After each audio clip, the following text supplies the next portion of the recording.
Inshuti bakunzi ba IBL Entertainment ndabasuhuje kandi mbahaye ikaze. Mwebwe muri kudukurikira muri mu majyaruguru, mu majyepfo, mu burasirazuba cyangwa se mu burengerazuba bw'igihugu cyacu, ndetse n'abari kudukurikira baherereye mu mujyi wa Kigali, tutibagiwe n'ababa bari kudukurikira baherereye hakurya y'imipaka y'u Rwanda. Mwese ndabasuhuje kandi mbahaye ikaze, mbifurije amahoro n'imigisha bituruka ku Mana. Weho umeze neza, mwifurije gukomeza kumererwa neza, ndetse niba utameze neza hari ibitari kugenda neza, Nyagasani arabireba, arabizi. Mu gihe gito Imana iraza kuba ibikemura, bize kuba bigenda neza. Rero nagira ngo tugaruke ku bintu byinshi bitandukanye kuri Chris Eazy byatambutse cyangwa se mu minsi mike yashize. Chris Eazy nari namugarutseho gatoya, ariko aka kanya ndagira ngo mugarukeho, aho tugiye kumugarukaho ndetse n'uyu mukobwa bivugwa ko bari mu rukundo witwa Umuhoza Pascaline.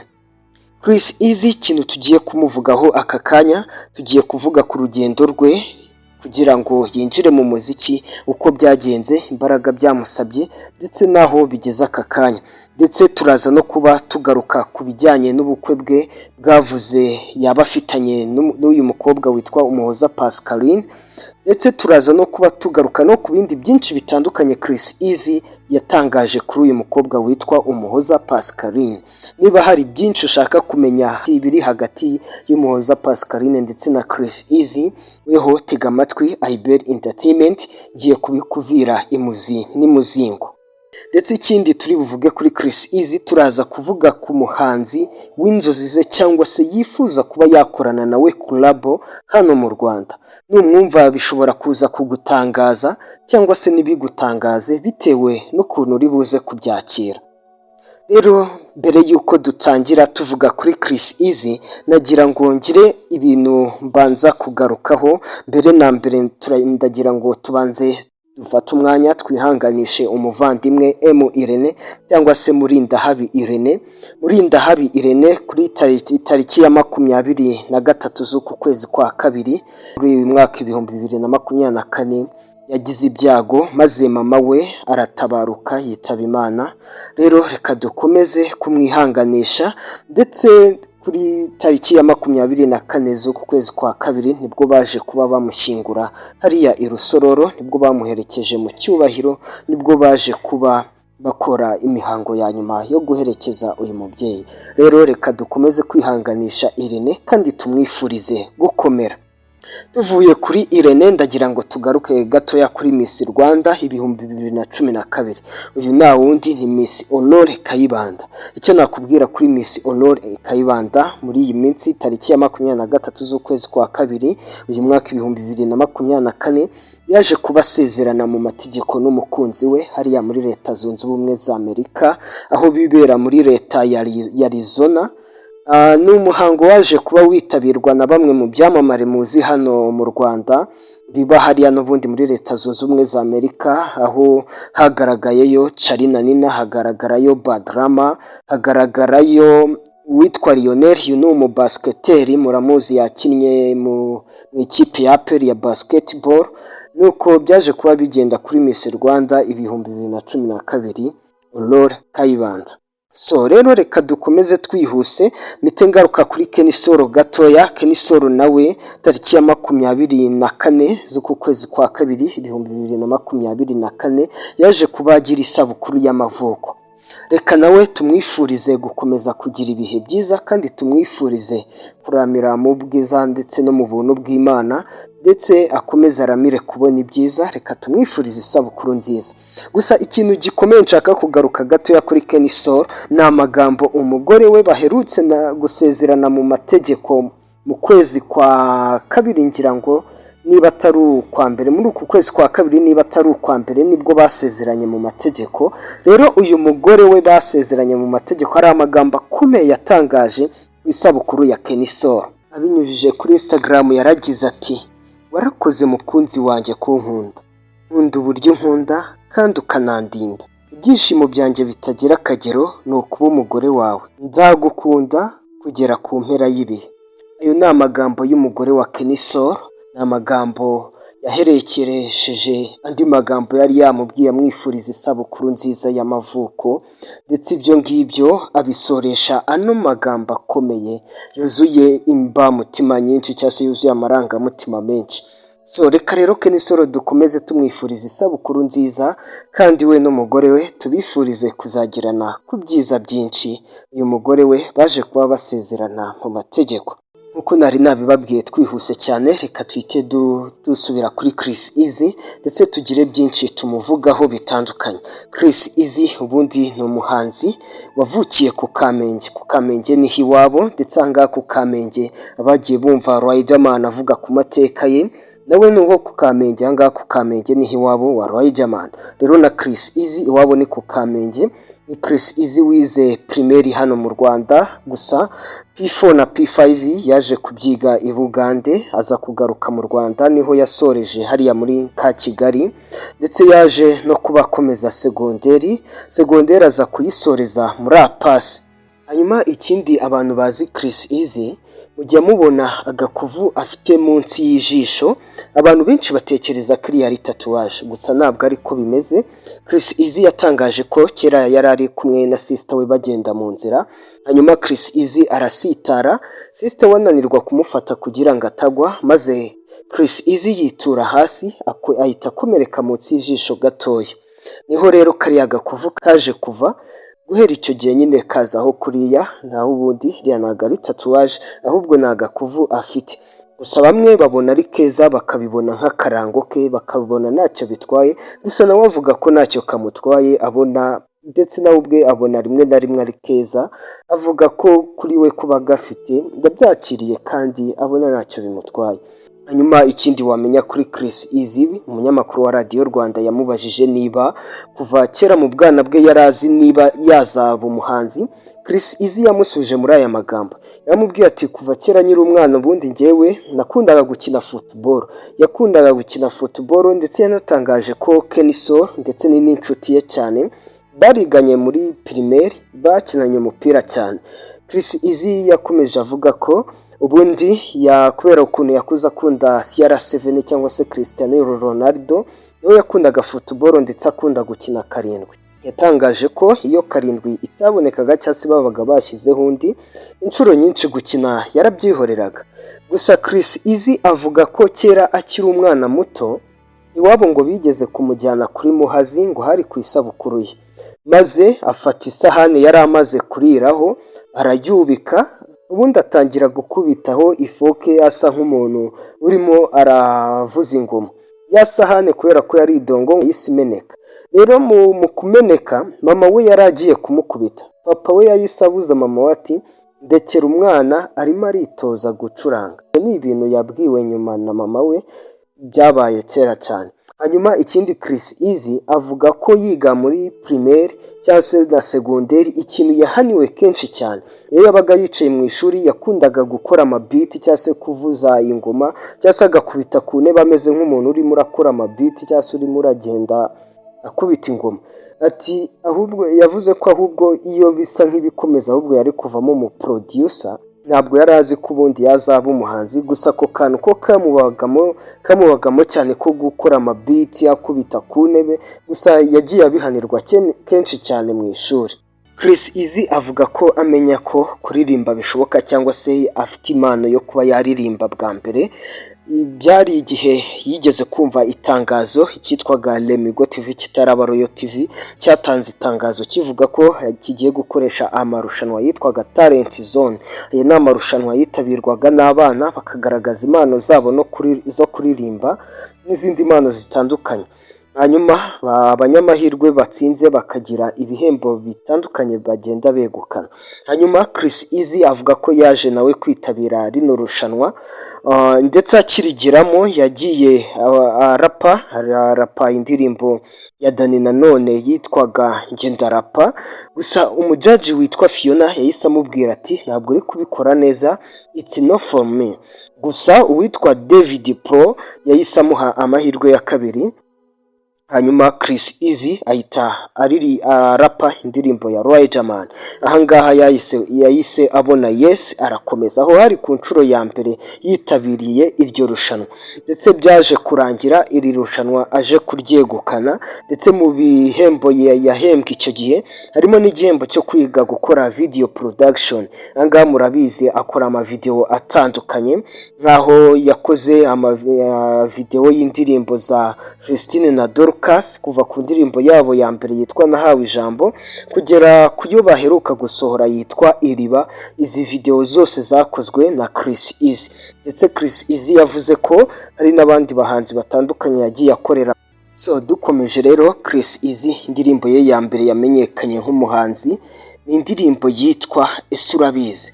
Iyi ndirimbo yari yayikoze mu njyana ya Kenya Trap, aho yari yayikoze muri ubwo buryo. Gusa Chris Easy amaze guhura na Junior Giti batangiye gukorana, bakoze indirimbo ya mbere. Ahangaha Chris Easy yararapye, gusa babona ntibivamo neza, bahita bahindura, bahita bakora indi ndirimbo ya kabiri bise Faster. Iyi Faster yayikoze mu njyana ya Afrobeat, hanyuma babona birakunze, babona ibintu bigenze neza cyane, bahise bafatiraho rero bakomereza ko ari nako yahise asohora yitwa Inana. Nyuma y'Inana hasohora yitwa Edeni, nyuma ya Edeni yaje gusohora yitwa Stop, nyuma ya Stop aza gusohora yitwa Bana, nyuma y'iyitwa Bana ubu ari mu ndirimbo yitwa Jugumira yahuriyemo na Philipita ndetse na Kevin Kade. Nubwo Philipita ataririmba muri iyi ndirimbo, ariko iyi ndirimbo ni ya Philipita. Philipita niwe wahuje Chris Easy na Kevin Kade, ubundi bakoreye indirimbo yitwa Jugumira. Chris Easy yagarutse ku masezerano afitanye na Giti Business Group, avuga ko amasezerano yabo batayubahiriza, ahubwo bakora ibirenze amasezerano, ugasanga umusaruro w'ibyo bakora cyangwa se ibyo baba bakoze baba barenze ku masezerano, ahubwo ibyo bagombaga kubona bikaza byikubye kenshi. Ariho ahera avuga ko ibikuye mu masezerano afitanye na Giti Business Group batajya babyubahiriza. Chris Easy yakomeje avuga ko hari amahame agenderaho amufasha muri ubu buzima nk'umuhanzi cyangwa se muri kariyeri ye y'ubuhanzi. Yakomeje avuga ko discipline no guca bugufi ariyo mahame agenderaho, ndetse yanavuze ko guca bugufi ndetse na discipline bigukingurira imiryango myinshi impano yawe idashobora kuba yagukingurira y'ubwayo yonyine. Rero yakomeje avuga ko iyo ufite discipline kandi uca bugufi bigufasha cyane, kuko bigukingurira imiryango myinshi itandukanye. So tudatinze nk'uko nagiye mbibabwira, reka tuhite tugaruka ku rukundo ruvugwa hagati ya Chris Easy ndetse n'uyu mukobwa witwa Umuhoza Pascaline. Ubundi byatangiye tariki ya 17 z'uku kwezi kwa kabiri 2024, ubwo Umuhoza Pascaline yagiraga isabukuru y'amavuko, maze Chris Easy apostinga Umuhoza Pascaline amwifuriza isabukuru y'amavuko, ndetse anarenzaho ijambo ryo mu cyesipanyol amubwira ati ndagukunda cyane. Gusa Umuhoza Pascaline nawe yaje kubasubiza Chris Easy amushimira, ndetse anamubwira ati nanjye ndagukunda cyane. Ndetse hari n'ifoto yabo yaje kujya hanze bari kumwe, bigaragara ko bishimye cyane rwose, barebana nk'abantu bari mu rukundo. So rero ibyo byahise bijya ku mbuga nkoranyambaga hirya no hino, birasakara cyane, biravugwa cyane, bivugwa Chris Easy bivugwa cyane ko ari mu rukundo n'uyu mukobwa witwa Umuhoza Pascaline. Umuhoza Pascaline, ku bantu wenda mutamwibuka neza, ni umukobwa wigeze kwitabira irushanwa rya Miss Rwanda 2022, ndetse yanageze muri top 10 banyuma. So rero ni umukobwa mwiza w'ikimero Chris Easy. Ibi ngibi bibaye ari ukuri ntabwo yaba yarisondetse nk'uko benshi bagenda babigarukaho. So rero ikintu nshaka kugarukaho, Chris Easy tariki ya 24 ubwo yari muri studio za Radio Rwanda, ibi yabaye nk'umuntu ushaka kubihakana, amera nk'umuntu nanone ubundi yabuze amahitamo, ntiyabihakanye ntiyanabyemeye, yahamye hagati nk'ururimi mu magambo make. Chris Easy rero hari abari batangiye kuvuga ko hari ubukwe yaba afitanye n'uyu mukobwa muri uyu mwaka. Gusa Chris Easy yaravuze ati ndacyari muto bihagije, sintekereza ko aka kanya nahita ntegura ubukwe, ahubwo wenda igihe cy'ubukwe kizaba kiza. Ikindi Chris Easy yakomeje avuga ko we n'uyu mukobwa nta bukwe rwose bafitanye, ababivuga atazi aho babikura. Gusa Chris Easy bakomeje bamubaza niba koko yabakundana n'uyu mukobwa, cyane cyane bitewe no ku magambo yagiye atangaza yakoresheje ku isabukuru y'uyu mukobwa amupostinga.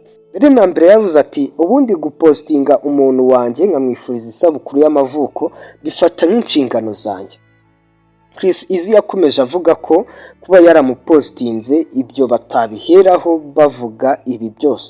Gusa nanone Chris Easy ntabwo yigeze ahakana niba badakundana, ntiyabyemeye ntiyanabihakanye, kuko yabwiye umunyamakuru witwa Moses ati nawe nturi umwana, hari ibyo wakabaye ubona ukagira icyo wibwira. Gusa Chris Easy akomeza avuga ko we n'uyu mukobwa bari inshuti baziranye kuva kera, bamaze imyaka irenga 4 baziranye. Gusa Chris Easy agakomeza avuga ko mu bantu be ba hafi ndetse cyane n'uyu mukobwa arimo. Chris Easy bamubajije ibintu agenderaho cyangwa se yagenderaho cyangwa se ibintu bitatu yagenderaho ahitamo umukobwa bakundana cyangwa se uzamubera umugore. Chris Easy yahise avuga ko ikintu cya mbere yagenderaho umukobwa agomba kuba afite ubumuntu muri we, umukobwa ikindi agomba kuba afite ubwiza, ikindi umukobwa agomba kuba ari wa muntu uzatuma aterwa ishema no kuba ari mama w'abana be. Gusa Chris Easy avuga ko ibi ngibi ashobora no kubigenderaho ku muntu w'inshuti ye atari umuntu bakundana gusa. Ndetse bamubajije niba Pascaline nawe yaba yujuje ibi bintu, aravuga ati nibyo rwose arabyujuje nawe, ntabwo twaba inshuti cyangwa se ntabwo yaba iruhande rwanjye ibi bintu bitatu atabyujuje. Gusa Chris Easy akomeza avuga ko nta mukobwa n'umwe arajyana iwabo wenda ngo amwerekane cyangwa se abwire mama ati dore uyu mukobwa turakundana. Gusa yakomeje avuga ko hari uwo mama wazi. Aha rero niho bamwe bahita bajya mu rujijo bakahita batangira kwibaza ati se ni Pascaline azi, ni Pascaline bakundana, biri kuvuga ko bakundana, undi yabazi. Gusa hanga Chris Easy yashyize abantu mu rujijo, ntabwo abantu bari kumenya neza niba koko we n'uyu mukobwa bakundana cyangwa se badakundana, ntabwo abantu bari kumenya niba we n'uyu mukobwa ari ikiri hagati yabo ari ubushuti busanzwe cyangwa se baba bari mu rukundo. Gusa Chris Easy ibyo yatangarije RBA cyangwa se Radio Rwanda, benshi bakomeje kugenda bavuga ko byaba ari nka bya bindi umuntu cyane cyane abastari baba badashaka ko inkuru z'urukundo rwabo zihita zijya hanze direct, ahubwo wenda baba bafite igihe runaka baba bashaka ko inkuru z'urukundo rwabo zizajya hanze. Nubwo rimwe na rimwe iyo bari mu rukundo kwihishira bigenda bibananira, rimwe na rimwe inkuru z'urukundo rwabo zikagenda zijya hanze mu gihe batateguye. Kandi ikindi Chris Easy yavuze ko ubuzima bwe bujyanye n'urukundo ubundi azabutangariza abantu be cyangwa se azabushyira ahagaragara vuba cyane bidatinze. Rero yavuze ko igihe azaba ari gutangaza ubuzima bwe bujyanye n'urukundo aribwo abantu bazamenya byinshi, aribwo abantu bazasobanukirwa byose, aribwo abantu bazaba bamenya byinshi bitandukanye. Gusa nkanjye ku giti cyanjye ahangaha ntabwo nahita nemeza neza 100% niba Chris Easy koko akundana n'uyu mukobwa. Gusa nanone birashoboka ko bakundana, kimwe nuko bishoboka yuko bashobora kuba badakundana ari ubushuti busanzwe buri hagati yabo, cyane ko ntabwo yigeze yemeza neza ko bakundana. Gusa nanone ukurikiye amagambo yatangaje cyangwa se uko yagiye avuga, yagiye asa nk'ukwepa ibibazo yagiye abazwa, bigaragara ko byanze bikunze nanone hari akantu gashobora kuba kari hagati yabo. So rero reka dukomeze. Chris Easy bakomeje bamubaza ibibazo bitandukanye, nkaho bamubajije umuhanzi w'inzozi ze cyangwa se afite mu nzozi ze zo kuba bakorana collabo muri Afurika. Ahangaha yavuze Burna Boy, naho ku isi yavuze ko yifuza kuba yakorana collabo na Kendrick Lamar. Naho mu Rwanda yavuze ko atari umwe yifuza kuba yakorana nawe, ahubwo ari abantu 4 yifuza gukorana nabo collabo, kandi ni ibintu afite mu nzozi ze. Umuntu wa mbere yavuze ni King James muramuzi, yakoze amahiti menshi, ni legend. Uwa kabiri yavuze ni Meddy nawe muramuzi, ni icyamamare cyacu yakoze amahiti menshi. Uwa gatatu yavuze ni The Ben. uwa kane yavuze ni Bruce Melody. Abo ni abahanzi bane Chris Easy yavuze afite mu nzozi ze cyase yifuza kuba yakorana nabo collabo hano mu Rwanda. Gaye nguko rero ibyo nibyo twavuga kuri Chris Easy aka kanya, gusa nihagira n'ibindi bigenda bivugwa kuri Chris Easy cyangwa se nitugenda tumenya andi makuru agiye atandukanye ari kuvugwa hagati ye n'umuhoza Pascaline, tuzagenda tuba updatinga kuko nicyo tubereye hano kuri IBL Entertainment. Muzajya musangaho byinshi bitandukanye biri kuvugwa cyane cyane kuba star. So weho rero utarakora subscribe, reka nkwibutse gukora subscribe kugira ngo byinshi bitandukanye tuzajya tugenda tubagezaho hano kuri IBL Entertainment bijye bibasha kukugeraho 5 kuri 5. Rero weho wafashe umwanya wawe ukadutega amatwi, reka ngushimire kandi nkwifurize amahoro n'imigisha bituruka ku Mana. Imana ikomeze ikugirire neza, ikomeze kurinde, Imana ikomeze guhaza uburame, tuzongere dusubire. Sawa, mukomeze kugira ibihe byiza.